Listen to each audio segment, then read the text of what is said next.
Hello and welcome to Ramco Systems, the revolutionising enterprise applications with AI, ML, chatbot, cloud, mobile and event-driven ERPs. My name's Daniel Adamek, Vice President of Logistics, and I'm here to take you onto a Coffee Connect and deep dive into our industry experts. So come and join me, sit back and relax and enjoy the show. Good morning, good afternoon, good evening, wherever you may be. My name is Daniel Adamek, VP of Ramco, and welcome to episode 2. We're going viral. Already 200 views on the last one. If we can get 350, I'm just making incremental changes here.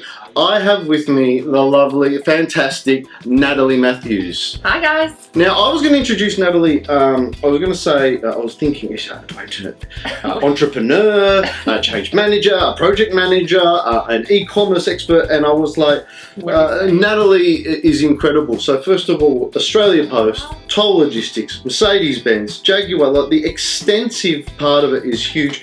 And more importantly, your own sort of baby, which we'll get to shortly. And I think that's fantastic. So welcome. Hi. Welcome. Thank you for coming. Thanks for the lovely intro. No. Big accolade. Thanks. It was a small accolade, actually. If you click on the link below, and there's a few things there about Natalie. You'll be able to see not only her bio, but her amazing business that she's got. We'll talk about that. But I think, we were talking about, I remember always the way that you were able to.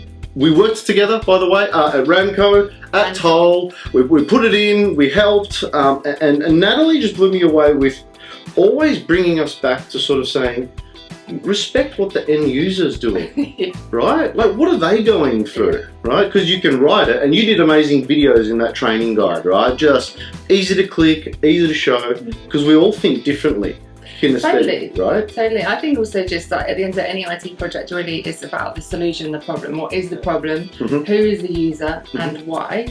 And obviously with Ramco when we were doing the project, it was very much everyone was very in the data, everyone was in the technical capabilities, what is the requirements, but then no one was actually thinking about the end users, like, well, who actually uses this and where does it actually stem from? It's like, yeah, so you've just got to marry those sort of requirements up and make sure that's in the consideration at every stage along the way and every project build.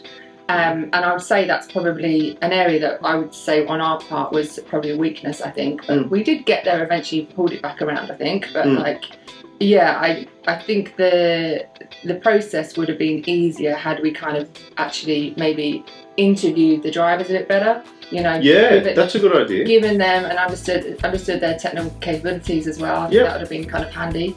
We make a lot of assumptions with people's capability and technology, don't we? Yeah. You often come to someone's job and they've been doing this for so long, and you're about to flip their world around, right?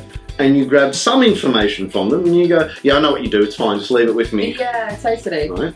So I think also that's just project management, that's blue collar, right? Like at the end of the day, they're kind of looking at it just going, I've got to get this project, got to get it across the line, I'm interested in just delivering it, and they're not necessarily going, well, how does it look, feel for the end user? How are they going to use it? Like, what is their everyday job? Like even with the tablets that we had, we know they just didn't work, and it was only when I went out with the actual driver, I was like, what the hell? Yeah. I'm on the road and I was calling being like, I can't even do these deliveries, like the internet doesn't work on this thing. And then even just getting in the lock, remember the whole time it was locking every time I was on the move, because obviously the safety. It's just those tiny little things which make massive impact in the usability of the product. So it's just considerations like that, and I think it's also understanding what the product does, how it functions, how it works. It's so easy to come from a tech point of view and just go, well, the assumption is it should work like this, but the reality of how it works and the little bugs and things that you go through. Once you've got it operationally, what happens now that that's gone and I need to do this? Yeah, definitely. So the scenarios just expand, right? It's difficult, but time worthy to really get those users throughout the process, isn't it? Yeah, definitely. You can't just have a project group and you need to get them involved and so many ways. It's constant as well. Like it's the amount of times that we've done master data, we've done it with the rates, we've done it with how it looks and feels, and we tested obviously the back end side of things. But again, even with the consumer side of things, like not just our drivers but also the consumers, it's like, well, how does it work for the consumer? That was also not a consideration. So it's just making sure you're plugging in and consistently consistently at every stage of the build. Yep. And making sure that you've got, you know, testers, you've got people who are actually doing the job every day, they understand it, you know, and so that way you can have that feedback, and it's, you know, just sort of press the button and go live and go, oh my God, we've got these problems. You're kind of fixing them as you go. Yes. And I think that, again, I'd say for the customer portal and also for the end user too, I think that was very skipped on our part. But again, we kind of got there eventually, but that was like 3 months afterwards as well. I think it was a consideration after, as opposed to it being you're right, forefront of the project. I think we went with what we knew first. Yeah, correct. Right, and then we were like, and it's hard because you might then oversell that portal as well, right? We're getting a new system, you know, it's coming, and then they start going, where's the portal? Well, also the reporting side as well, it's very limited in capability. So I know that has been, with some of the customers we're told, that's actually been quite a concern from them. Like, it's great that we can see when deliveries are done during the day, but like, how can we pull a report out to actually see it and understand it? And obviously we don't have that at the moment, that capability. Not to say you can't, obviously anything you can build in, but yeah, it's just, again, understanding the requirements, I think, of really, and not assuming too much. It's so easy, especially from us who are quite tech savvy. You know, like, some of the drivers can't even send a text message, and I know that sounds crazy, but like, they can't even log in. You know, the login is just too small. Small, tiny little details like that make a huge impact overall to the success of the project. You're right. And so reporting, data, information. Then you have to go back to sort of relying on, you know, the admin side of things, and the whole purpose of the project is to reduce that and make it more systemised and operational. So yeah, it's and you need time as well, right? Yeah. If you squash time, I think you then focus on different things. Well, that's what happens first, right? We had a deadline, it got pushed, and then all of a sudden it's like, go live now.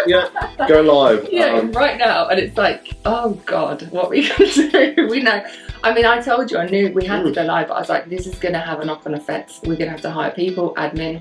I was like, I laid out instead of stripping it in the first end. Don't strip people, actually put it back to support. That was good learnings, right? Yeah. It's honest and open learnings. I really like that. But let's talk a little bit about you. Oh, because I'm excited about you. Yeah. So first of all, thank you so much for coming. Height of fashion. Ta-da! Wow. Right? I was just, we'll talk about this in a second. Now, the reason that the two of us are sitting is that we're not allowed to stand next to each other, right? We're a bit out of frame, Natalie. How tall would you be? 6'3". 6'3". Now, for a woman that is well above average, you're in that top percentile, and you've identified a gap. Yes. And what was that gap? Well, to find clothes that fit for tall women. To find clothes that fit. Amazing. Yeah, thanks. But a whole range, right? Yeah, a range. Well, I think I've got stories and stuff. I actually was listening to one of my podcasts actually the other week. Where's your podcast? It's on my page. It's like, okay. I'll send the link. All right, click on the link below. We're going to add it in. Yeah. Nice.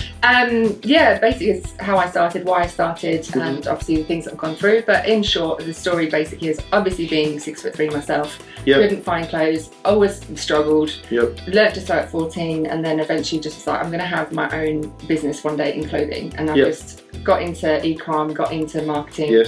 Started to do it for some big retailers here, and then I just was like, well, the next thing is to find a manufacturer and do it myself. Like, I was making like other companies loads of money, and so I was like, well, makes sense. And I understood, you know, when I worked for a software company, I understood how to warehousing, logistics, everything, and then just was the next natural progression really. And then started a business, and lo and behold, bam.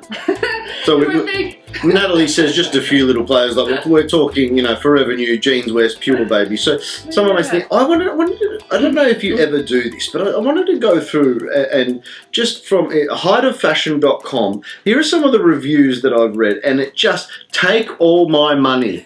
How about that one? I am buying in every colour because it's the body that I have that bought this actual size. Being 6'2" with a long torso, I've struggled my whole life. Nice cut, really thrilled. These jeans are not only well made, they hug in all the right spots. Don't even know what that means.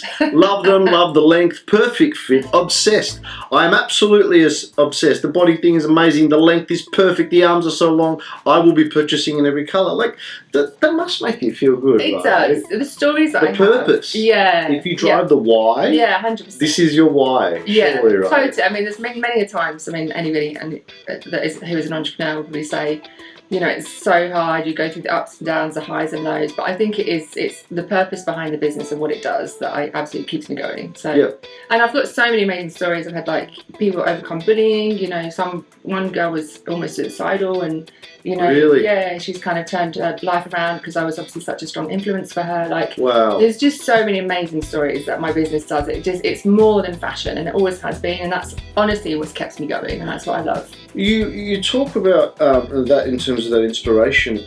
It was International Women's Day a couple of weeks ago.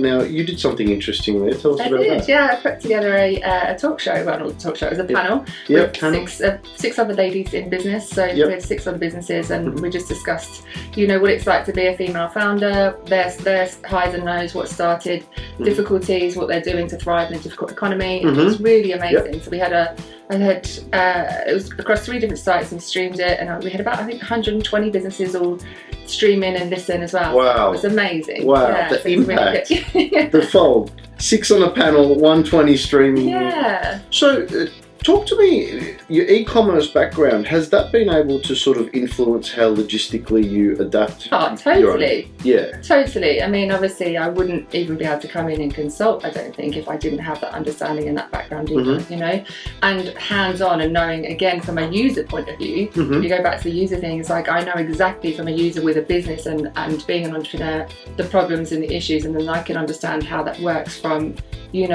fulfillment, from the delivery side of things, from the logistics point of view, from even just importing and getting stock into the country, and even with the TMSs, like everything, the data, how it works, how the system works, it's kind of all same, but like just on a different platform maybe. So yeah, totally. We had a coffee connect the other week.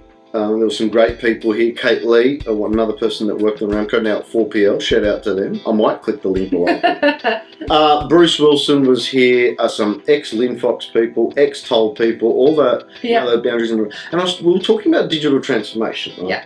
And I said to Bruce, if I tried stripping paperwork from either a 3PL or a distributor or a manufacturer today, and told them, here's a system, use it and remove your paperwork, can it be done in 12 months, 2 years? And Bruce just looked at us and said, not at all.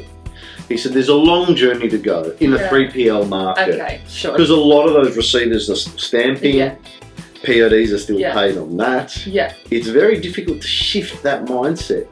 Well, there's a lot of things there. There's a lot of moving parts. There's a lot of moving parts. It depends as well. I think if you're going to go for a small 3PL, probably easier. But if you're going to go for a massive 3PL that's doing deliveries all over, correct. It's making sure that their customers and their clients, and it's understanding what their landscape is for them, and then actually pulling that back in as well. So if all of their customers are okay with going onto a new system, from invoicing, from inventory, from delivery, receipting, payments, gateways, all that kind of stuff, provided that's all done and they're all okay to sign off, then it's possible. But yeah, I mean, it would be a hard transformation in just 12 months. You'd have to have the process absolutely to all your I's and T's dotted, basically, and crossed. And in the first episode, I had a gentleman here, Daniel Rayner from GB Tech, and their software is all about business process. Yeah. It's like starting fundamentally, agreeing right at the start from high level to all the nooks and crannies, everyone's roles and responsibilities, right? It's important, isn't it? Definitely. I just don't think you can do it any other way, especially if you're going to do it for such a big organisation. And unless you go in and set up a 3PL with that already at the beginning, then it's different. Yeah, you can start that. Yeah, but these are the rules. That might be that might be the selling point. That would be the quickest way how I would think about doing it. But to go in and transform. Anything and everything is possible. It's just on the time frame and how much you're prepared to do it. Similar with what we've done with Ramco, Here's the pitfalls, here's the risks, here's the mitigations, here's what you're going to do, and as a result, can you then counterfeit that with other areas just as a 12-month period or a 24-month period thereafter? And so it's just really understanding the landscape, I think, of what the requirements are. But yeah, definitely everything. It's almost like you need to have everything cookie cut to sort of in the process management, so then you can know exactly where the pitfalls are to sort of manage it and project manage around it. That's spot on. If you want to click and see the resume, you don't have to ask. And she'll only max do 2 days a week, even half a day if you're lucky. But But what about that part where I saw you fundamentally shine is that really understanding the fear of the person in the corner that needs to change. Yeah. That's tough. Right? Every time I've done it, it's tough, and you always get that. Yeah. I think we always go back to our primal instinct, which is to be comfortable. Yeah. So you deflect. Yeah. Right? And if someone just sort of pulls it out underneath you and just goes, now use this. Yeah. It's not the right way, and it's tough. Yeah. Right? It is. How do you approach that? It's the support you give, right? That's, it's the support that you give. It's the support and also making somebody comfortable, you know, especially when you're talking about changing completely from doing paperwork to using a computer. And again, some of the old ducks in the business don't know how to use it as well. They're not as confident. So you're dealing with confidence, you're dealing with support, you're dealing with training, you're dealing with, you know, encouragement and actually good leadership too, and just giving people time and space and not rushing them too much, you know, so actually just really processing through that sort of change and that transition. And like, as you say, we're all at different stages along the journey, you know, it's about understanding that and just nurturing that as sort of as an individual and as a person. So yeah, and I think that just comes with good leadership as well, and just sitting with somebody for, you know, and understanding what's going on and being truthful and trying to get that out of them to then obviously find ways to sort of help them overcome that sort of restriction or that limiting belief. Yeah, you're spot on. And I often wonder, I remember implementing systems and I thought, you know, we would often say, don't go over to John. John's not really good. But maybe ask Joanne, and then Joanne will teach John. And I'm like, well, is that the right way? Yeah. You know, are we choosing a bias here? Or it would... I remember once, ultimately, even at Toll, we were trying like this a capability matrix. Yes. Right? A competency matrix. X. Yeah, X. Did I skip that column? Oh no, it's EI here. We don't talk about emotional intelligence. Right? And so we would say where their level of articulation is, and then we started measuring them by output. So that person is better because they could process 50 things an hour, as opposed to that person that only does 7. Yeah. But we never knew that the person that does 7 does another 6 things in between. Yeah. And there was like, it just got too big. It got too big. And also with that too, that becomes difficult. Unless you are in a system-based process already where you can track time and effort. Yes. Exactly. You know, but like to sit with somebody and go, I've taken 5 calls, I've done 4 tenders, I've put through 2 orders, I've then chased so-and-so, I've then got warehousing saying that they're behind, I'm trying to speak to a customer. Like, unless you're literally sitting there ticking and having a team that can actually manage that as well, that's also a job, right? Like I think I gave that to Jazz too. I was like, can you try and at least understand where you're spending most of your time? And he did log it, but to try and do that across his whole team, every individual would have been impossible. But I think what worked for that project in particular was just getting everyone together and actually understanding the process, because of historically everyone was working so siloed with the company and the business. It was like, well, no, that's just my role, and no, that's transport's job, that's warehouse's job, that's we only look after the customers. And I was like, yeah, but not one of you is understanding the process flow from start to end. And that's when I put everyone together, and I'm like, if you don't do X on the stage gate, remember the 8 stage gates together, and I was like, if you don't understand from 1 to 8, no one's getting it right, and you're going to spend more time. You have to go back again and undo the order, redo it. And I said, that's a waste of your time. So actually, how about you spend the time? It's better to spend half the day getting it right than it is rushing it and doing it wrong. And that's when I took everyone through that process, it just seemed to work. And it was just getting everyone almost together and understanding their role in sort of like the filter. And if it didn't go right, how it then impacted thereafter. I remember the stage gates that you put together, and even business managers are like, is that really what happens? Right? Because they see either an end result or they get the start. But where it moves in the middle and who's responsible, that was the fundamental part. If number 3's held up, here are the people that need to help us. Right? And let's just get you all involved. And let's do a happy flow together. Right? it's hard to do that, right? Because it's confronting. Well, it's hard because people are like, this is my job. 100%. I don't want to tell you everything I do. There's that, right? There's that. That element is really tricky to deal with, especially for something that, you know, people have got SAP or Oracle and they haven't touched it for 20 years. Yeah. Paperless is one example. Yeah. If you don't touch it for 20 years, you don't rewrite the process. Yeah. You just scan the gun and put it away, right? Scramble when we get in the back. Tell the TMS this is what's happening, just invoice it. And so if you're going to change it for everyone to be automated and flow, and it's tricky. It's difficult, but that's where the change, that's where the kind of the time comes in and sitting down and just reiterating and going through. I think it was really about just stripping everyone back to basics. Yes. You know, and just going, your job has changed. You cannot live in telling me as a martyr, telling me that's how you've always done it. Yep. The system is no longer in place anymore for you to do that. So you either have to sit and listen to how your role now is. We've made this fundamental change that is huge.